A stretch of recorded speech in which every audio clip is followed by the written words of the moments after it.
Modi is perhaps one of the most evil men I've ever met. Did politics not corrupt your soul? Because I generally think that some people are pure evil. I met a lot of them, and I will say very clearly today that Modi is perhaps one of the most evil men I've ever met, and I didn't know him before. Gujarat के निलंबित IAS Pradeep Sharma का नरेंद्र मोदी पर बड़ा आरोप। शर्मा का दावा, जासूसी कांड वाली लड़की के मोदी से करीबी संबंध। प्रदीप शर्मा ने कहा कि लड़की की जासूसी के लिए नरेंद्र मोदी जिम्मेदार हैं। मोदी के इशारे पर अमित शाह ने जासूसी करवाई। आप सीधे सीधे मोदी जी और अमित शाह को कसूरवार ठहरा रहे हैं। मैं बिल्कुल ठहरा रहा हूँ। अमित शाह मर्डर के अंदर गया हुआ है, अंदर क्रिमिनल माइंडेड है ये। निलंबित आईएएस प्रदीप शर्मा का दावा है कि उन्होंने ही उस लड़की को मोदी से मिलवाया था। लड़की उन्हें मोदी से बातचीत के बारे में बताती रहती थी। इस कन्या को इंट्रोड्यूस मुख्यमंत्री के साथ इंट्रोड्यूस मैंने करवाया था 2004 में। ये एक आर्किटेक्ट है और हमने एक गार्डन डेवलप किया था, उसके अंदर इनका सहयोग रहा था। कन्या ने एक आध दो ईमेल लिख दी होगी और सीएम ने जवाब देना चालू किया। उससे ईमेल से दोस्ती बढ़ी। फिर सीएम ने इनको कहा कि तुम अपना अलग ईमेल अकाउंट खोलो, बाकी सब के साथ जोड़ो मत। तो उन्होंने अलग अलग अपना ईमेल अकाउंट खोल दिया। फिर ईमेल अकाउंट से फ़ोन के ऊपर आ गए, अलग अलग फ़ोन रख लिया। अब मोदी जी से भी आपकी बन नहीं रही? नहीं, मोदी से नहीं बनेगी कभी। क्यों? मोदी जी से क्यों? कई चीजें हैं। आप लोग की पुराने वीडियोस देख के लगता है आप लोग अच्छे दोस्त रहे होंगे। हाँ, नहीं, हम जब नहीं जानते थे इनके बारे तो हम बहुत अच्छे दोस्त थे। ये विद्यार्थी परिषद में था और मैं तो कहता कि मेरे लगेज उठाने के लिए आता था, वो स्थिति थी। और फिर ये यहाँ महामंत्री था तब भी हमारी दोस्ती थी, और जब चीफ मिनिस्टर बने तब भी हमारी दोस्ती थी। जब ये शुरुआत में वो हमारे बहुत अच्छे नेता थे गुजरात में, हरेन पांड्या, उसकी हत्या हुई और जो बातें मैंने देखी उसमें तथ्य, और फिर ये लड़की को कैदी बनाकर रखना, चेन लगा करके, एक मानसी सोनी, उसका नाम सुना है? नहीं सुना सर। वो अभी छिपी हुई है अमेरिका में। हाँ, तो ये सारी चीज़ पता लगने में। और फिर इसकी व्यवहार जब ये चाइना गया था, इसके व्यवहार जब ये रशिया गया था, उसका विवरण नहीं दूंगा। I am willing to tell Mr. Modi, you think I am breaking the law?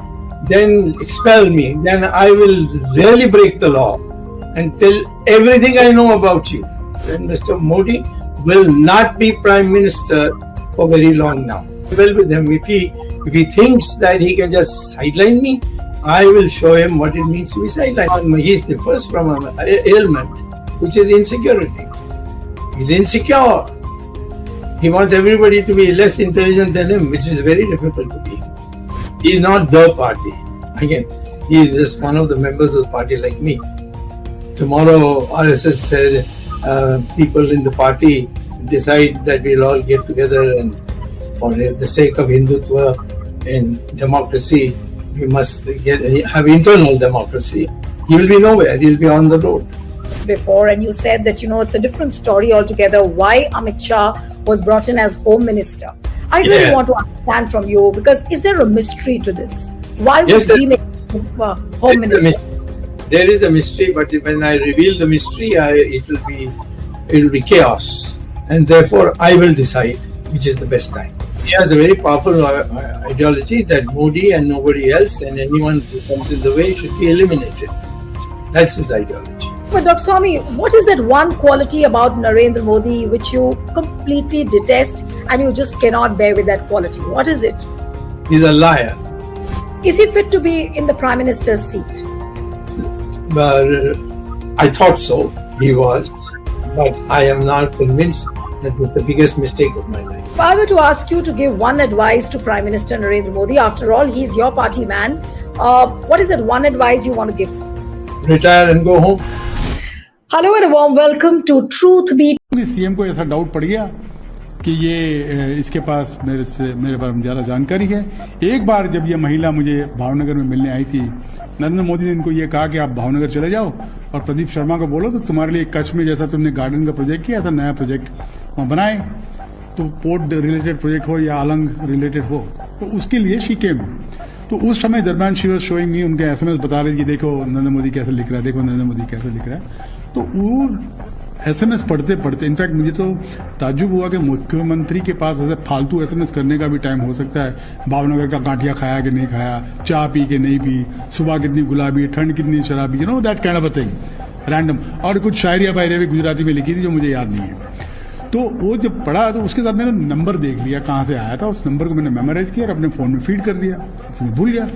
3-4 दिन के बाद मैंने अपना जो पीए था उसको फोन लगाया, तो फोन में वो गलती से वो रीडायल हो गया और मैं समझा कि मैं मेरे पीए को फोन कर रहा हूँ, दरअसल फोन जा रहा था उधर, किसी ने फोन उठाया नहीं। लेकिन जब मेरे पीए ने फोन नहीं उठाया मुझे गुस्सा चढ़ा, तो मैंने नंबर देखा कि फोन क्यों नहीं उठा रहा, तब याद आ गया तो फोन किसी वो वाला फोन है। तो वहां से मुझे लगता है कि इन्होंने मुझे सर्वेलेंस पर रखा।